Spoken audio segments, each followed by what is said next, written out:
so happy that you joined us. This is the second webinar on assistive technology that Lexplore has hosted with Microsoft and Rachel Berger. We are thrilled that you're here today. Today our focus is going to be writing and math. If you missed our reading webinar yesterday, we will have that posted on our website within the next 24 hours. I will also follow up with all of you and send you some really helpful, supportive links that Rachel's curated specifically for you as attendees to further your knowledge with Microsoft's learning tools. A couple of housekeeping items. You should be muted. We're just doing that for clear audio. And then all of questions will be done in the chat. So as you're going through and watching the technology and listening to Rachel speak, go ahead and immediately put those questions into the chat. You don't have to wait till the very end for the Q&A time to do that. But we will be answering and addressing any of those questions at the very end, just so that we can move through the technology, since this is only a 30-minute session. If you're not familiar with Lexplore, we are a rapid reading assessment. We use AI and eye tracking to quickly assess a student's reading ability, grades 1 through 8. And we're really passionate about the science of reading and providing tools for parents, for educators, for leaders in the literacy space, as well as any other supportive techniques and tools that we can provide for you. So this is just an extension of that. Rachel is a fan and ambassador of Lexplore in kind of an informal way, but we're so happy that we have her today because she's not only a literacy advocate and dyslexia advocate, she's the executive director and founder of Decoding Dyslexia Minnesota, and she also is a learning differences consultant for Microsoft. So she's going to share with you some really great tools that are absolutely free to anyone that wants to use them, and she'll tell you more about that. So we'll follow up the questions at the end. Let's go ahead and get started. Rachel, thanks so much for joining us. Awesome. Thank you, Melissa, and thanks for having me back again. And everyone, thanks for joining. So I think what we'll do, just under the assumption that maybe not everybody has joined both of these webinars, we'll just start out with just a slight bit of backdrop again before I go straight into demonstrating within the apps the writing and the math tools we have for you today. So I'm going to mute or turn off my camera right now, and we're going to go into PowerPoint briefly. Okay, let's turn off the camera. How do I do it? There we go. Whoops. We're seeing the correct slide. Oh, we just did. So again, starting slide here, this is all my information. So as you explore these tools on your own, if you want to share with me some of your personal wins or your experiences, I really want to hear about that. And then we're going to start out here with a slide that has a lot of meaning to me as an individual who advocates for students, as an individual with a learning disability myself, and as someone who, or a mother of kids with learning differences. So this is that slide that so many of us have seen before on equality versus equity. And there's that common misconception out there that equity and equality mean the same thing, and they can be used interchangeably, especially when talking about education. But the truth is, they don't mean the same thing, and they shouldn't be used interchangeably when talking about education. The two words are similar, but the difference between them is crucial, especially when we are talking about students who learn differently. And so equity is encouraging access to the same opportunities specific to need. And so similarly to this photograph on the right here, you know, specific to the need, meeting the needs of that student. But before we can enjoy equality, wanting to ensure equity. And so today and yesterday are about showing you how with learning tools we can provide students equitable access to their curriculum, help them personalize their learning experience, help them engage in that learning community, and even grow in their independence. Okay, so along that backdrop and sharing with you how Microsoft got to the place they are with providing all of these tools, there was a survey put out by Scholastic in 2014, and more than 14,000 educators responded. And what we learned is that classrooms today are very different than, say, when you or I were in the classroom. So 3/4 of all educators reporting back that they're working in classrooms where student reading levels are spanning more than 4 grade levels. Now that's something that's obviously near and dear to the hearts of those at Lexplore, and they have a solution for that. But that's a big gap there. 3/4 of all classrooms are reporting they have students with special education needs. That can be a student with a 504, an IEP, or some unique set of needs that require accommodation and modification. And then half of all of our classrooms today, educators are reporting that they have students who are English as an ELL or non-native speakers in their classrooms.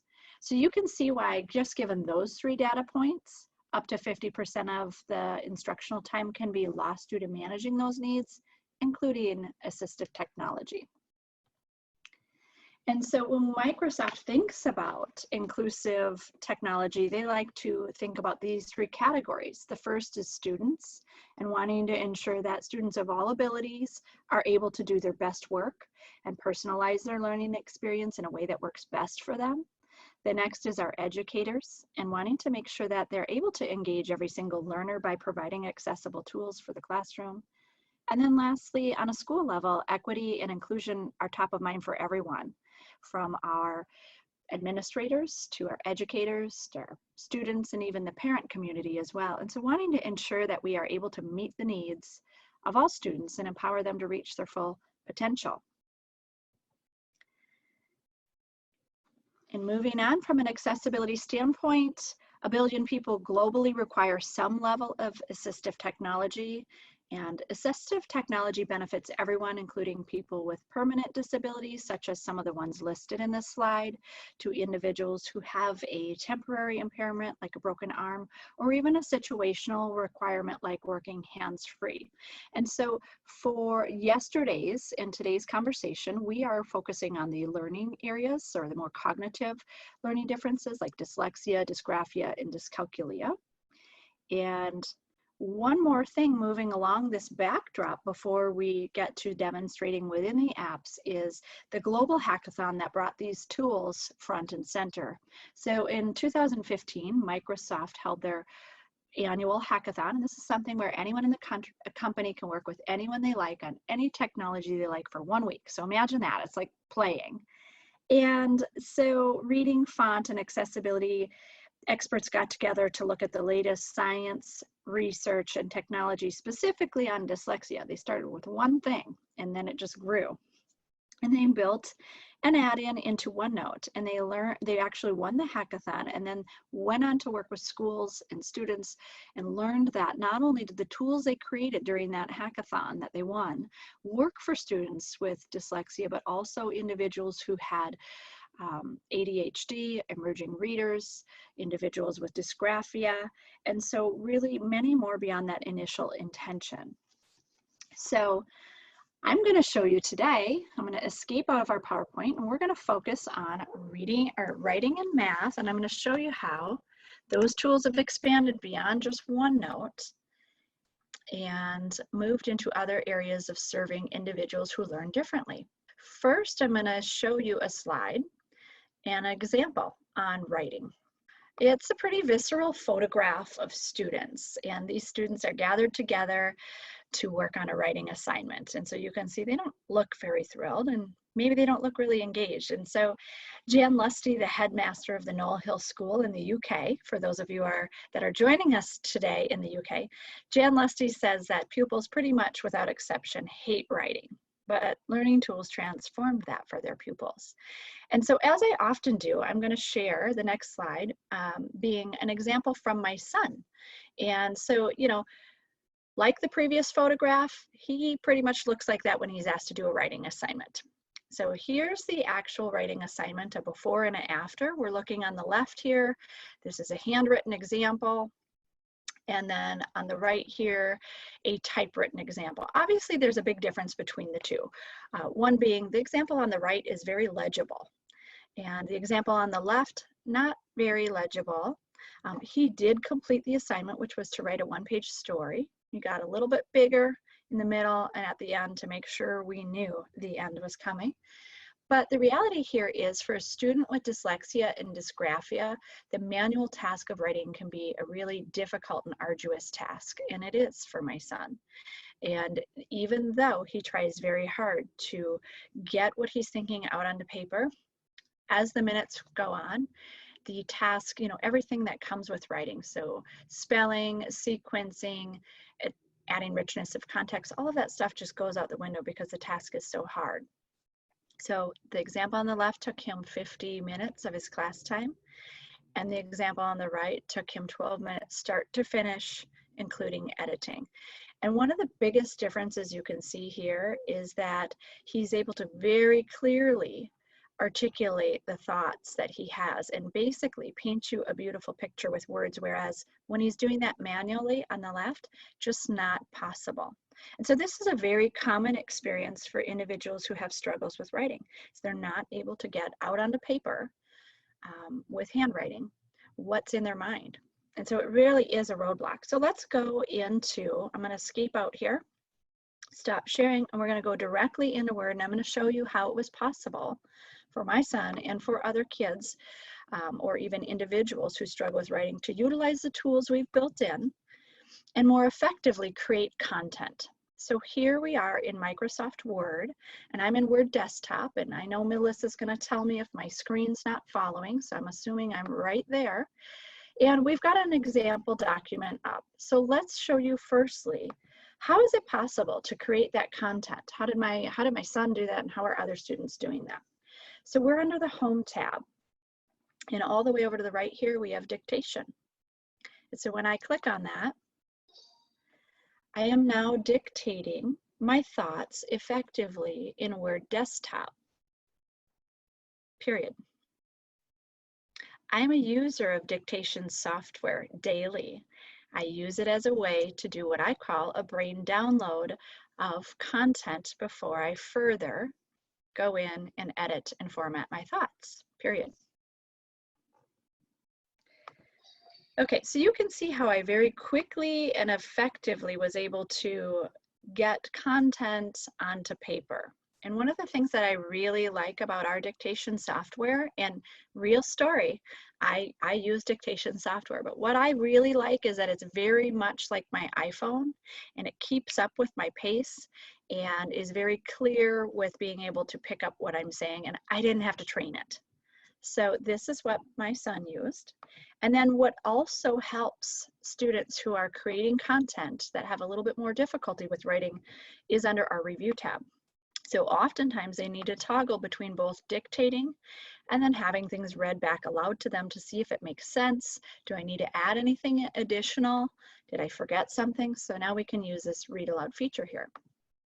I am now dictating my thoughts effectively in Word Desktop. Now you'll notice this is different. The read aloud feature here under the review tab is a little bit different than when we were using the immersive reader.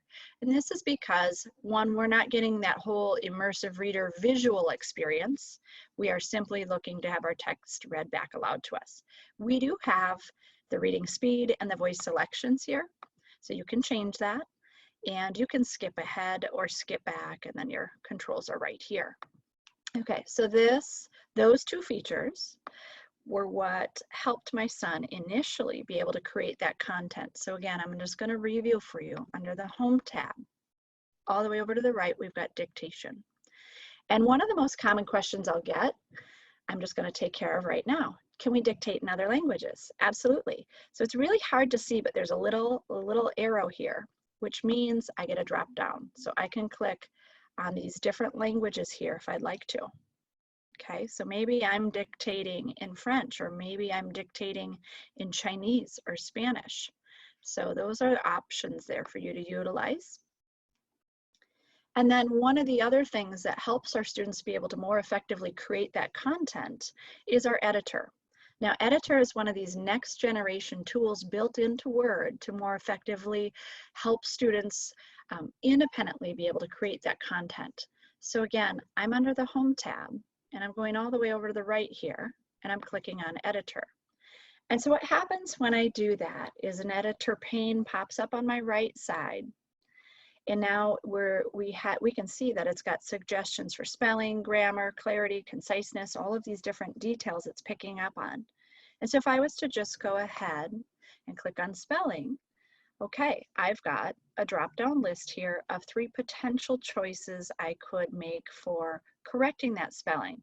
Now, previously, you might have noticed that if you were using Word and you misspelled a word, you're going to get a drop-down list, but you don't get any sort of context. Well, if I'm dyslexic or someone who struggles with spelling, not having any context doesn't help me to disambiguate between the versions of that word I might have meant. And so then I still got to use my thesaurus or, you know, figure it out on my own. And so that's really difficult. Well, we've got context built in here to help students be able to determine which word choice they were looking for. And at this point, if your writer is fatiguing, you can have those read aloud. Principle, similar to code, source, rule. Okay, so I can go ahead and choose the word that's correct. And I can use the arrows right here to just go, first of all, as I correct, it's going to walk me through. But I could use the arrows to skip ahead if I wanted, or I could arrow out here and say, you know what, those are, again, just suggestions and it didn't pick up correctly. And now I'm going to move on to grammar. And so again, we can use those arrows to effectively walk through the document, or we can allow the editor to walk us through the entire thing. So those are all there for your use. Something else I want to make sure we cover while we're here, so that's the editor pane. Okay, I'm going to close that. Something else I want to cover is word prediction. Sometimes students benefit from word prediction, and some adults as well. For me, it's not helpful, so I tend not to use that. But if you want to add word prediction, notice I'm going to start typing here. Okay, so word prediction is popping up here.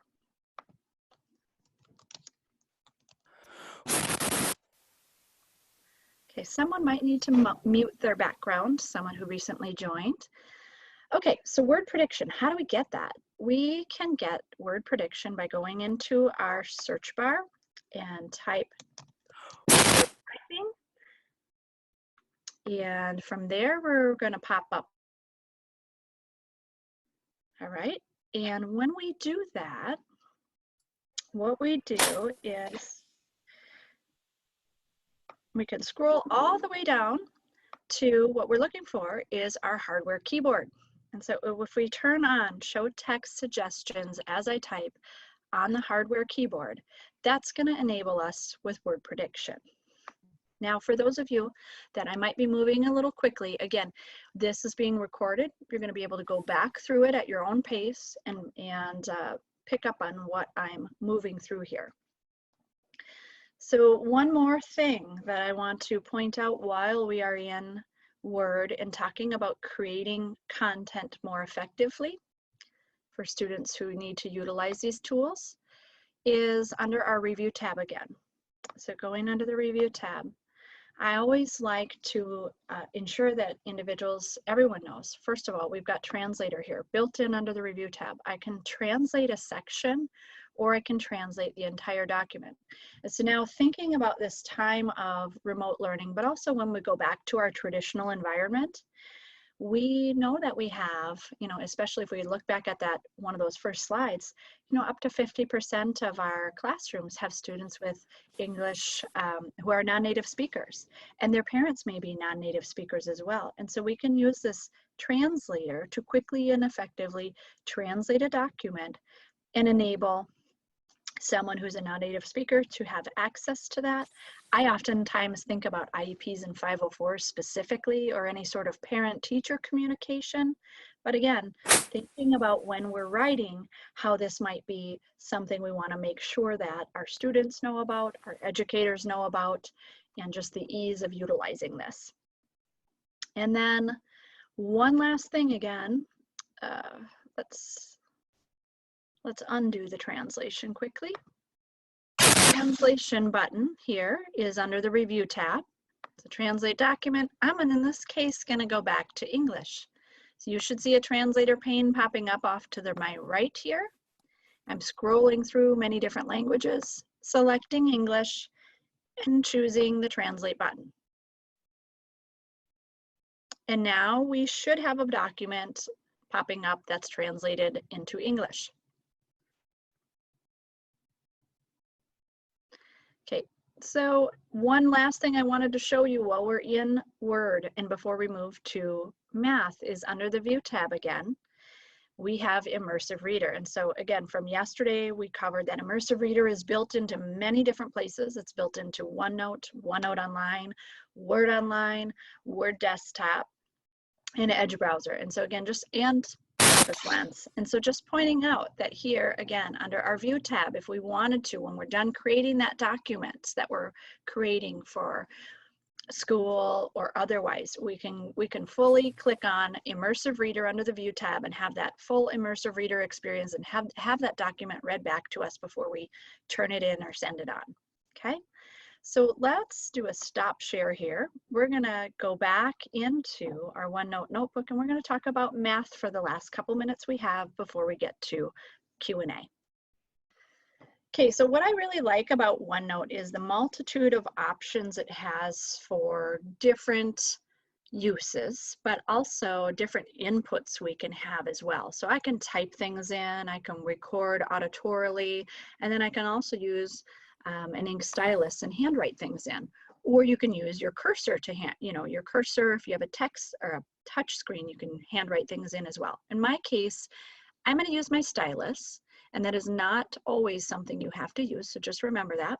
I'm going to circle this equation here with my stylus, and then I'm going to go over to math, which looks like my toolbar is covering. Okay, so we click on math, and from there what happens is I get a math pane that pops up, and I can select an action based upon relevant options for that equation. So in this case, I'm going to solve for x. And while it's really helpful to have the equation solved for me, what I really need as a student is to understand how that was done. So I can click on steps using factoring, and now I have the solution or the steps, the sequences utilized to solving that problem popping up here in this math pane for me. And you'll notice our friend Immersive Reader right here built in. So if I need this translated to another language, I have the ability to do that by clicking on my preferences within Immersive Reader, and I could translate it to another language. Or if it's just simply that I am fatiguing at this point and I want to have things read aloud, I can have this read aloud by utilizing that Immersive Reader button. So that is one way to solve equations when using the math pane here built in. Another thing I want to show you is our ability to use the graphing tool. So again, I've got an equation, handwritten this time. I'm going to use my tool here to circle the equation, click on math. Now our math pane pops up. I've got a couple of different options. I can ink to math, or I could fix it just in case it picks up my handwritten equation in an incorrect way. In this case, everything's great, so let's select our action, and we're going to graph in 2D. You'll notice in the pane, I get this interactive graph that pops up. So wherever I'm hovering, I get the coordinates. And if you're like me and you might need to enlarge in that, you can zoom in. But let's go to our key graph features. So with key graph features, I can show the intercept, I can show zeros, and then I can go ahead back up to our graph here and I can see those right here with that equation. And then I also have the option to insert this graph on the page. So really awesome graphing tool built in here with the into OneNote. And then one other thing I want to show you is that in particular, when you're talking about students who have dyscalculia, and one of my sons has this, oftentimes they benefit from what's called that reteaching. So my son doesn't often pick up on the tools or pick up on how to solve an equation the first time an educator runs through that. So what's really helpful is under the View tab, we can go to Replay, and we can select our text, and we will get an ink replay on how that text was solved. So think about having a student do replay when their educators are teaching them how to move through the order of operations. Or flip that around and think about our educators who might want to know, well, how did my student arrive at that solution? You can use the replay to for both of those purposes. And I just love this tool. Sorry, I need a drink of water. So those are just a few ways that you can utilize the math tools. And I know we're a slight bit behind because I was repeating some of my steps in words. So we're ready for Q&A right now. And Melissa, I'm going to allow you to go ahead and help us with some of those questions in the time that we have remaining. So we will have the recording and it'll be posted on the website, and we're going to follow up with a bunch of tools that will further your learning as well. But I think one of the biggest questions that people were asking is, what if we have a Chromebook? How do we access these really amazing tools? What do we do?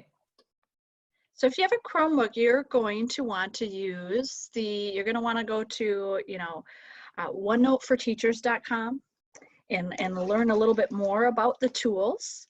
And then also you can create an account.microsoft.com if you have a Chromebook and you haven't created one of those before. And then you're going to want to use the free online versions of both Word and OneNote to access these things. Sometimes people need to ask their administrators, their IT administrator, to allow these different tools to work. So just letting you know that sometimes you might need to do that. The other question was, can you show us the immersive, the word prediction again? Because that got blocked for some reason a minute ago. So would you be able to go in and show us that again? I can, but while I'm setting that up, let's get some of the other questions teed up. Somebody had a question, is it free for everybody, online and desktop? Well, desktop isn't necessarily free. If you have a Windows device, you can download the desktop one. Okay. But the online version is. But if you have the desktop version, the Yep. tools itself are free, correct? Absolutely. Yep. Okay. They're built in. Okay. And then do they have to have a certain version of Word on their desktop to have learning tools? Do you know? The version of Word that they want to use is the most recent, which I think was 2016. Yeah. So you know what? I wonder if showing a slide is going to, I think I'm going to go with the slide on the word prediction, since we know we were having that lag and I'm not sure why it was happening, but I'm going to show you a slide on how that works. There we go. Here is our word prediction update, Windows 10, October 2018. So you can see on the left here, what you're going to do is you're going to type into your settings, typing, and then off to the right pops up your typing settings, and you're scrolling all the way down to hardware keyboard. Once you reach there, you're just going to turn on show text suggestions as I type. Okay. Yep. If we have a minute more, I would like to share 2 more resources. Oh, terrific. Thank you. Yeah. So there's an all about immersive reader landing page, and this is the web link, and I'll make sure you have that as well, Melissa, when you're sharing with your registrants.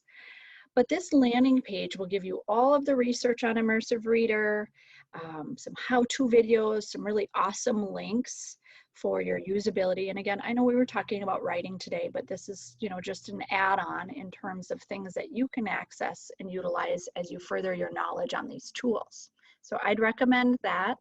And then one more thing is, I know that we are a global reach today with this webinar. And so one more thing I want to make you aware of is the Made by Dyslexia, which is a UK-based global charity.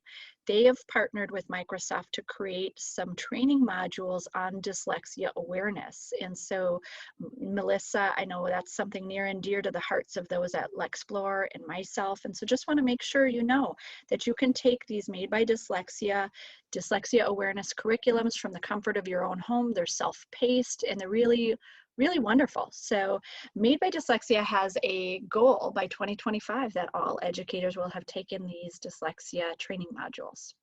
So those are just a couple additional resources for you guys today. I just want to say thank you, Rachel. Thank you so much for joining us. I know everybody found this extremely useful, and we're so thrilled that we can access these incredible tools on all different kinds of learning platforms for not just students, but for adult learners and business people as well. On behalf of Explore, we thank you. Thank you all for joining. And one thing that you could do for us in exchange is go onto our social media and go ahead and follow and like our page. We also have a carefully curated and creatively done Pinterest page for all of you teachers out there with free resources.